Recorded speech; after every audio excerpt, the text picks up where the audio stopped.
안녕하세요. 토요미스테리 디바제식합니다. 오늘 영상은 MBC 세계경찰 슈퍼폴 제작진과 함께 자료 도움을 받아 제작되었습니다.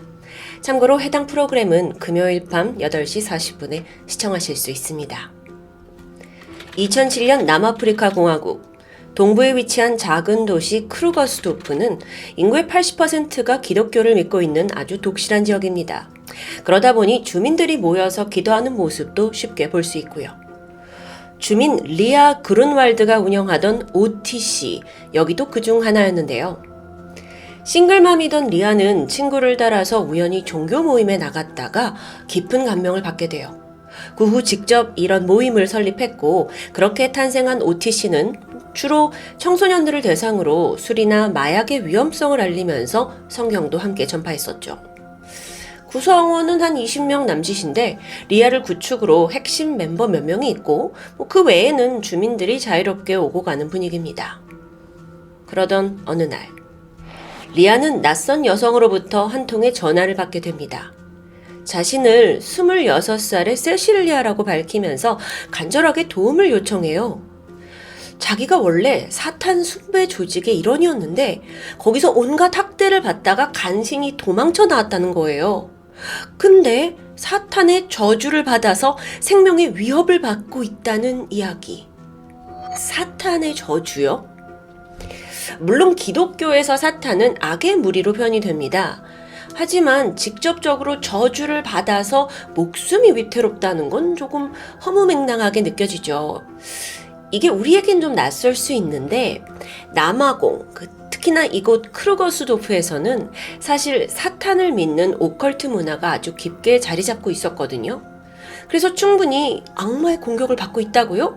이걸 믿을 수도 있는 분위기였다는 거죠. 리더 리아는 그녀를 돕고 싶어졌습니다. 그리고 곧이어 세실리아는 OTC의 멤버가 돼요. 사람들이 매일 모여서 그녀를 이 사탄의 저주로부터 보호하기 위해 기도를 해줬습니다. 가까이서 보니까 이 세실리아의 상태가 너무 심각해요. 몸에는 사탄 추종 조직으로부터 당한 온갖 구타와 학대의 흔적들이 고스란히 남아 있었고요. 게다가 진짜 문제는 밤만 되면 세실리아가 피를 토하면서 몸이 꺾이는 발작을 일으킨다는 겁니다. 지금 보고 계신 바로 이 모습인데요.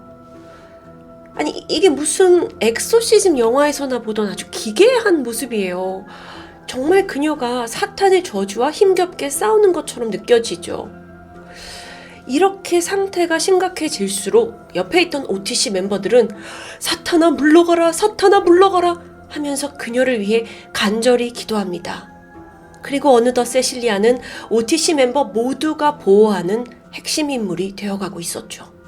그렇게 시간이 한참 지난 2012년 평화롭던 이 지역에 연쇄 사건이 발생합니다. 지난 3개월 사이에 무려 4명의 주민들이 끔찍하게 살해당한 거예요. 그 첫 번째 사건은 7월 26일이었죠. 절친한 이웃 사이던 조이 분자이어와 나타샤 버거가 조이의 집에서 함께 살해당한 채 발견돼요. 두 사람 다 몸에는 수십 군데 자상이 나 있었고 엄청난 피를 흘린 상태였죠. 그리고 한 달도 채 지나지 않아서 8월 13일 이번에는 마을의 목사였던 레지날드 벤딕슨이 살해당합니다. 그 역시 집에서 칼로 여러 번 공격을 받았고요. 마지막 10월 4일 25살의 신학도 미케일라 발렌타인이 침실에서 처참한 모습으로 숨을 거뒀어요. 무려 64번이나 흉기에 찔렸고요. 이렇게 오버킬은 분명 무슨 원한이 있는 거잖아요. 어쨌든 이 연쇄 사건들의 공통점이 있습니다. 모두 집에서 살해당했고요. 또 외부 침입의 흔적은 없어요. 공격이 목과 가슴 쪽에 집중되어 있는데 흉기로 이렇게 수십 번 찌르는 오버킬. 경찰은 이 사건이 동일범의 짓이고 또 종교 관련 범죄라고 단정지어요. 이유가 있었는데 이 피해자 대부분이 OTC의 멤버였기 때문입니다. 더 정확히는 피해자 중 앞서 조이는 멤버가 아니에요. 근데 나타샤랑 이웃이잖아요. 그래서 나타샤가 공격을 받을 때 유인을 받아가지고 함께 살해당한 것으로 보입니다. 그러니까 조이 빼고는 다 OTC 멤버인 거죠. 근데 사실 20명 남짓의 OTC 멤버 중에 3명이 살해당했다? 그렇다면 범인은 내부자일 확률이 높잖아요. 경찰은 즉각 OTC의 리더 리아를 찾아갔죠. 하지만 그녀는 절대 그럴 리 없다면서 강하게 부인합니다. 오히려 우리 모임을 음해하는 외부 세력의 짓이라고 주장하는데, 이때 그녀가 말하는 외부 세력이라는 게 바로 사탄이에요. 또 등장하죠, 사탄. 리아의 설명을 좀 더 들어볼게요. 아무래도 세실리아가 모임에 들어온 게 발단이 되었다라고 시작해요. 그러니까 원래 세실리아를 쫓고 있던 그 사탄 추종 세력이 그들을 피해 여기 온 거잖아요. 타깃을 세실리아에서 그 모임 전체로 바꾼 것 같고 우리를 공격하는 것 같다라는 설명. 실제로 이 숨진 피해자들 뿐만 아니라 리아를 포함한 다른 구성원들 또한 기한 협박에 시달리고 있었어요. 예를 들어서 익명의 메시지로 다음은 네 차례야 이런 문자도 왔고요. 또 집에 들어가려는데 문 앞에 피로 적혀있는 메모가 남겨져 있기도 했고요. 너무 섬뜩하잖아요. 경찰도 이와 관련해 조사를 했죠. 하지만 범인을 특정하는 데는 실패합니다. 아니 게다가 얼마 후에 돌연 리더였던 리아가 잠적해버려요. 그냥 사라진 거예요. 이렇게 되니까 OTC라는 모임 자체도 자연스럽게 해체가 되죠. 수사 방향도 잡히질 않으면서 이후 사건은 점점 사람들의 기억에서 흐릿해져 갔습니다. 살인사건도 미제로 남았고요. 하지만 비극은 거기서 끝나지 않았습니다. 그로부터 다시 4년이 지난 2016년, 또다시 강력범죄가 연달아 발생해요. 2015년 5월 10일이었는데 금융인인 안토니 스코필드가 이날 저녁 6시에 업무 미팅을 하고 나서 연락이 두절됩니다. 얼마 뒤에 그의 차량이 발견되는데 트렁크를 열어보니 수상한 검정 비닐봉지가 있었죠. 안에는 끔찍하게도 안토니의 시신이 들어있습니다. 목이 졸려 교살된 상태였고요. 확인해보니까 사망을 한 이후에 그의 통장에서 하나로 약 100만 원 정도가 빠져나간 게 확인됩니다. 이게 단순히 돈을 노린 강도살인인 걸까요? 다시 2주가 지난 5월 26일, 이번에도 역시나 금융회사에서 일하던 케빈 맥 알핀 또한 저녁 미팅 후에 실종됩니다. 다행히 실종신고 15분 만에 케빈의 차를 발견하긴 했거든요. 근데 혹시나 싶어서 이번에도 트렁크를 열어봤죠? 이번에도 봉지에 쌓인 시신으로 발견됩니다. 수법이 같아요. 다시 4일이 지나서 5월 30일, 이번엔 부동산 중개업자 한일 라테칸이 실종됩니다. 시신이 다음날 들판에서 발견이 되었는데 동시에 누군가 그녀의 통장에서 돈을 인출해간 상황이 포착됩니다. 자, 아주 짧은 시간 동안 발생한 연쇄 살인사건이에요. 모두 공통적으로 얇은 줄을 이용해서 목이 졸려 살해됐고요. 또 숨진 당일날 누군가 그들의 계좌에서 현금을 인출해 갔습니다. 자, 그럼 우리가 어떤 단서를 따라야 하죠? 그 인출된 ATM기 찾아갔죠. 천만다행으로 돈을 뽑는 범인의 얼굴을 확인할 수 있었어요. 근데 보니까 범인이 한 명이 아니에요. 정체는 남매 사이였던 20살의 레룩스 그리고 18살의 마르셀입니다. 이들의 신원이 드러나면서 주민들은 충격에 휩싸였죠. 이 남매의 어머니 마린다가 이 지역에서 아주 사랑받고 존중받던 선생님이에요. 남편 없이 홀로 2 자녀를 키워냈는데 특히나 이 중에 딸 마르셀은 얼마 전에 의대까지 당당히 합격한 상황입니다. 그러니까 아주 모범생 자식들이었다는 거죠. 아이들도 평소에 엄마를 위하는 아주 착한 아이들로 정평이 나 있는데 얘네들이 연쇄살인이요? 이게 뭔가 좀 이상합니다. 당시에 사건을 담당했던 벤 형사도 이런 낌새를 눈치챘어요. 최근 벌어진 이 연쇄살인 사건들은 분명 능숙한 전문 살인범에 의한 것으로 보이거든요. 특히나 피해자들은 정말 목에 교살 자국만 남은 채 사망을 했고 시신 처리나 수법도 굉장히 전문적이고요. 그럼 이건 초범이 아닐 수 있다는 건데 이 와중에 어린 남매는 ATM에서 그냥 뻔히 얼굴 다 드러나게 돈 인출해 간다? 허술합니다. 이건 배우가 있다는 소리예요. 그래서 형사가 남매가 찍힌 CCTV를 수십 번 돌려보게 돼요. 그리고 여기서 결정적인 장면을 포착합니다. 남매가 ATM에 접근하던 순간 이들을 태워준 차량이 찍혔어요. 번호판을 조회해봤죠? 그랬더니 더 놀라운 사실이 드러납니다. 그건 바로 남매 어머니 마린다의 차였어요. 경찰이 이거 수상하다 싶어서 마린다의 집을 급습했죠? 그러자 집 안에서 피해자들의 혈흔이 나왔고요. 또 저 천장 좀 이상한데 싶어서 천장 비밀 공간을 찾아내서 그 안에 들어있는 수십 종의 흉기까지 발견합니다. 즉, 이들이 범인 맞아요. 평소에 존중받던 선생님이자 엄마였던 마린다, 또 온순하고 성실해서 의대까지 갔다는 이 남매들까지 다요. 이거는 경찰조차 너무도 이해하기 힘든 상황이었죠. 그런데 이때 자택을 수색하던 경찰이 마린다가 미리 작성해둔 유언장을 입수합니다. 내용을 보는데 안에 예상치 못한 사람이 등장하죠. 내용을 볼까요? 제 재산의 전부는 세실리아에게 위임합니다. 세실리아요. 지금 수년 전에 OTC의 멤버가 됐고 사탄의 공격을 받아서 여기 핵심 인물로 떠오른 세실리아. 근데 갑자기 마린다랑 세실리아랑 무슨 관계죠? 자, 이걸 파헤쳐야 하는데요. 마린다는 사실 몇 년 전 OTC 모임이 해체되기 전에 핵심 멤버 중 한 명이었습니다. 그리고 당시에 누구보다도 열렬하게 세실리아를 위해 기도하던 사람이었죠. 심지어 그녀를 돌보기 위해서 그녀가 사는 아파트 근처로 자기가 이사를 갔어요. 더 돌봐주겠다고요. 게다가 추가적으로 지난 수년간 마린다가 세실리아에게 꾸준히 돈을 송금한 것도 확인됩니다. 아니, 세실리아가 도대체 어떤 사람인 걸까요?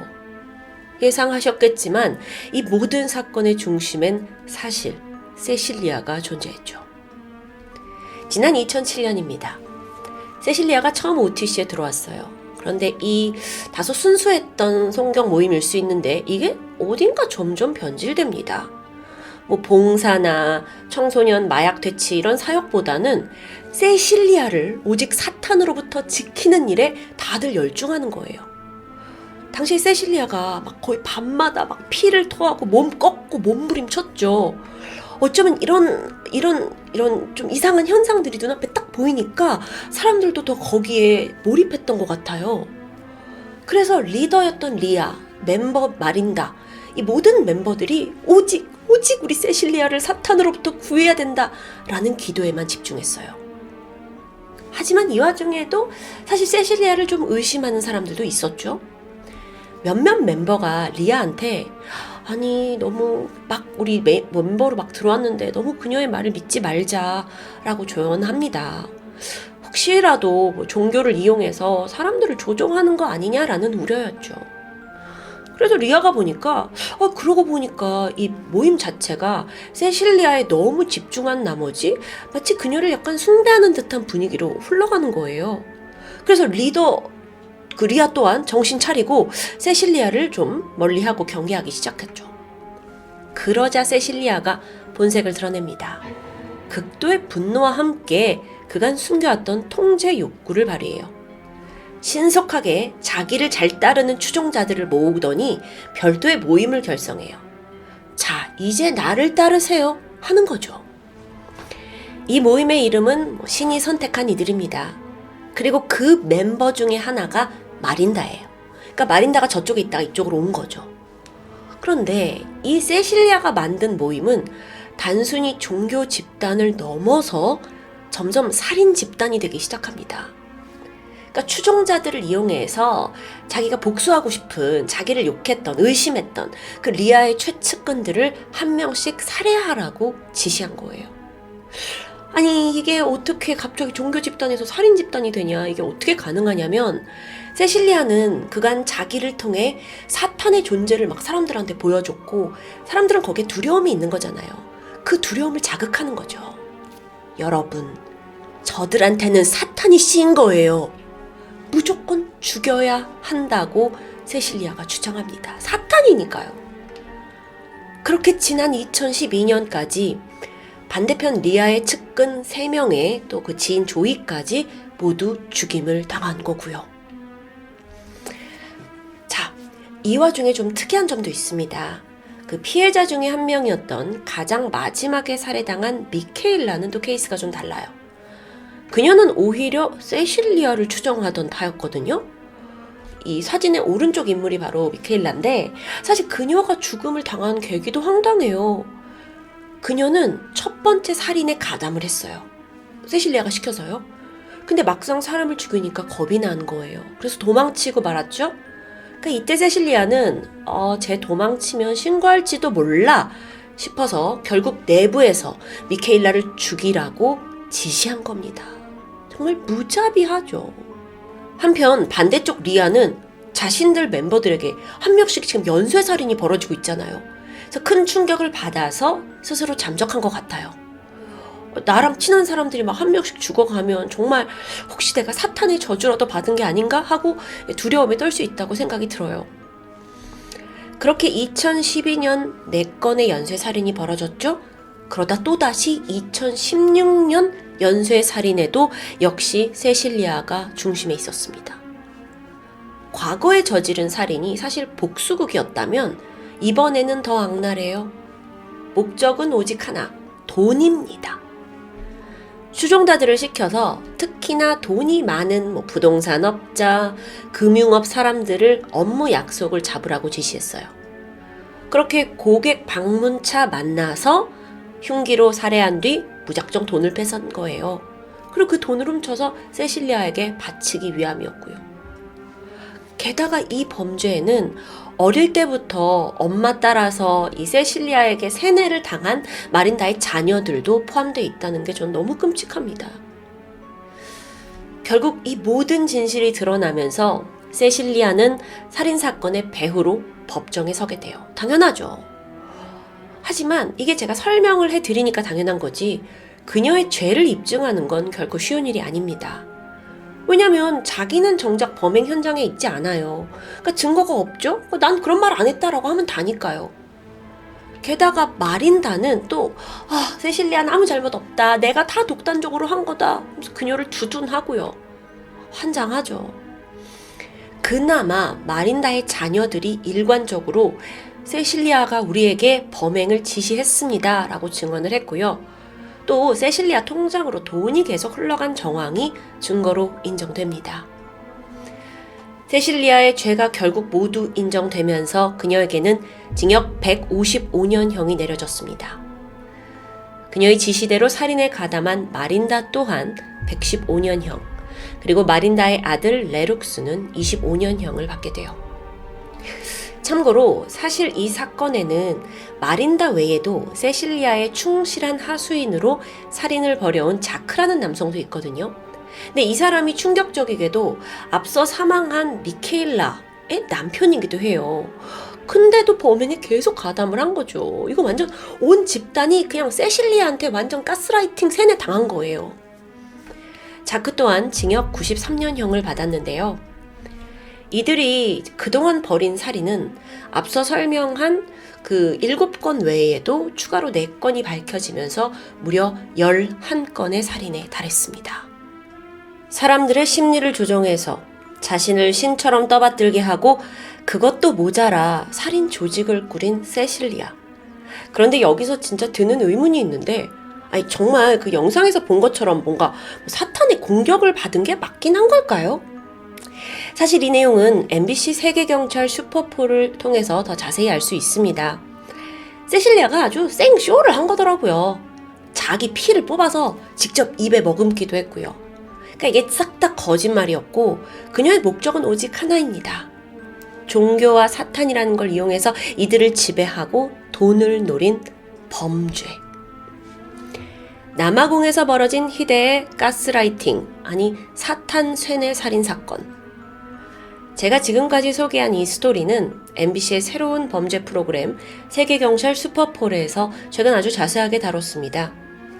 세계경찰 슈퍼4의 경우에는 무엇보다 당시 사건에 가담한 실제 수사 요원이 출연을 하셔서 몰입도가 엄청나요. 본방에서는 이 토미에서 좀 생략된 수사관의 생생한 인터뷰와 비하인드 스토리가 담겨 있습니다. 요즘 TV, 유튜브 어디에서나 굉장히 다양한 범죄 수사 프로그램을 접할 수 있습니다. 개인적으로 저는 수사물, 미스테리 덕후라서 반가운 소식인데요. 단순하게 스토리텔링 뿐만 아니라 사람들에게 범죄의 위험성을 알리고 또 그 사람들에게 어느 정도 경계하고 예방할 수 있게 하는 것, 그것이 제가 생각하는 이런 범죄 프로그램의 진짜 존재 이유 아닐까 싶은데요. 그러기 때문에 저 또한 10년 넘게 토요미스테리와 금요사건 파일을 제작하고 있겠죠. 앞으로도 세계경찰 슈퍼폴처럼 양질의 범죄 프로그램이 다양하게 등장하길 바라고 있습니다. 지금까지 토요미스테리 디바제시카입니다.